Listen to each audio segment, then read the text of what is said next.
L'histoire d'Anakin Skywalker.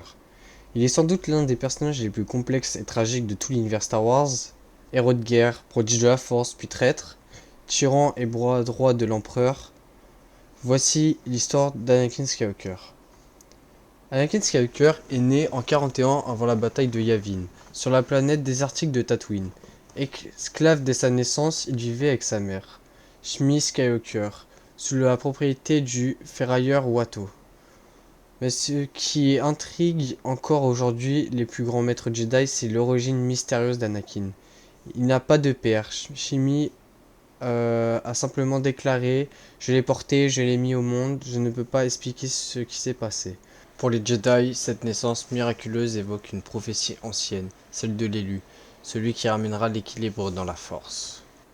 À seulement 9 ans, la vie d'Anakin bascule lorsqu'il croise la route du maître Jedi Qui-Gon Jinn et de son padawan Obi-Wan Kenobi. Venus sur Tatooine pour réparer leur vaisseau, Qui-Gon découvre rapidement le potentiel incroyable du jeune garçon. Anakin a un taux de midi-chlorien, les organismes liés à la Force, jamais vu auparavant, même plus élevé que Maître Yoda. Lors d'une course de Podacer, Anakin prouve son courage, son génie en mécanique et sa connexion avec la Force, grâce à sa victoire. Il gagne sa liberté, mais il doit faire un choix déchirant. Soit il quitte sa mère, soit il devient Jedi. Malgré les réticences du Conseil Jedi, Anakin est accepté à titre exceptionnel comme padawan d'Obi-Wan Kenobi. Les Jedi sentent déjà en lui l'attachement, de la peur, des émotions interdites. Entre les épisodes 1 et 2, Anakin vit de nombreuses missions. Il combat des pirates, protège des planètes, développe ses talents de pilote et construit lui-même son premier sabre laser. Un sabre à lame bleue, classique pour un apprenti de Jedi. Il conçoit aussi son propre module de concentration en Crystal Kyber, trouvé sur Ilum, la planète sacrée des Jedi. Lorsqu'il retrouve Padmé Amidala, ancienne reine de Naboo devenue sénatrice, l'amour d'Anakin pour elle renaît. Mais les Jedi interdisent les relations amoureuses. Pendant une mission sur Naboo puis sur Tatooine, leurs liens se sont renforcés comme jamais. Après la mort tragique de sa mère, capturé et tué par des hommes de sable, Anakin sombre dans la colère. Il massacre tout un village de Tusken, hommes, femmes, enfants. Un acte qui marque ses premiers pas vers le côté obscur. Malgré tout, Padmé accepte de l'épouser en secret. Quand la guerre des clones éclate, Anakin devient rapidement l'un des généraux les plus brillants de la République. Avec son nouveau bras mécanique et une maîtrise de la force inégalée, il gagne bataille sur bataille. Il se voit confier une padawan, Ashoka Tano, qu'il forme avec bienveillance. Leur lien était très fort, mais lorsqu'elle quitte l'ordre Jedi, trahie par le Conseil, Anakin ressent une immense perte et une nouvelle trahison de l'institution qui sert. Dans la BD Star Wars République, on le voit affronter des ennemis comme Asajj Ventress, et dans The Clone Wars, il montre parfois une brutalité inquiétante, n'hésitant pas à torturer ou tuer des ennemis au nom de la paix.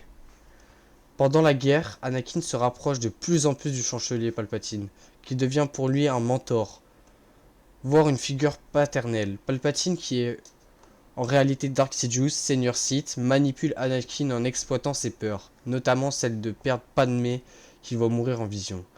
Quand le Conseil Jedi refuse de faire de lui un maître malgré son siège au Conseil, on lui demande d'espionner Palpatine. Anakin se sent trahi par les siens.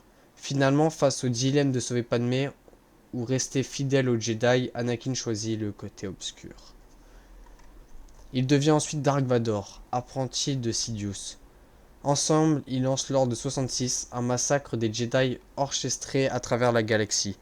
Vador se rend au temple Jedi et exécute les jeunes novices. C'est un acte de non-retour. Il se rend ensuite sur Mustafar pour éliminer les leaders séparatistes. Et c'est là que Padmé tente une dernière fois de le sauver. Mais la haine d'Anakin est trop forte. Lorsqu'Obi-Wan Kenobi intervient, les deux anciens frères d'armes s'affrontent dans un duel mythique. Anakin est vaincu, laisse pour mort, brûlé et mutilé. Palpatine le récupère et le reconstruit dans une armure noire. Dark Vador est né. Pendant presque 20 ans, Dark Vador traque les Jedi survivants, étouffe les rébellions et fait régner la terreur. Il chasse notamment Obi-Wan sur Tatooine, affronte les Jedi comme Cal Kestis qu'on retrouve dans Jedi Fallen Order, ou Kanan Jarrus dans Rebelle, et continue de servir son maître, même si des conflits internes le rongent, mais il n'a jamais oublié Padmé, ni les enfants qu'il croit morts. Des années plus tard, il découvre que son fils Luke Skywalker est vivant. Obsédé par lui, il cherche d'abord à le convertir au côté obscur, mais Luke refuse. Lors du duel final à bord de l'Étoile de la Mort, l'amour de Luke pour son père ravisse ce qui reste de bon en Anakin. Quand l'empereur tente de tuer Luke, Vador fait un choix. Il se retourne contre son maître et le jette dans le réacteur. Ce dernier acte de compassion lui coûte la vie, mais lui offre la rédemption. Anakin Skywalker redevient l'élu, il rétablit l'équilibre dans la force. On peut en conclure que Anakin Skywalker a été un esclave, un héros, un monstre, puis un sauveur. Il nous a rappelé que même ceux qui tombent le plus bas peuvent se relever, et que derrière le masque de Vador, il y avait toujours un homme appelé Anakin. Et voilà pour cette histoire de Anakin Skywalker, j'espère que la vidéo vous aura plu. Je vais faire aussi plus de contenu là-dessus, des histoires de à peu près tous les personnages de Star Wars. Proposez-moi si vous voulez voir d'autres concepts Star Wars, une autre idée, un personnage que vous voudriez voir. Voilà. Si la vidéo vous a plu, likez. Voilà, donc je vous dis à plus tard. Ciao.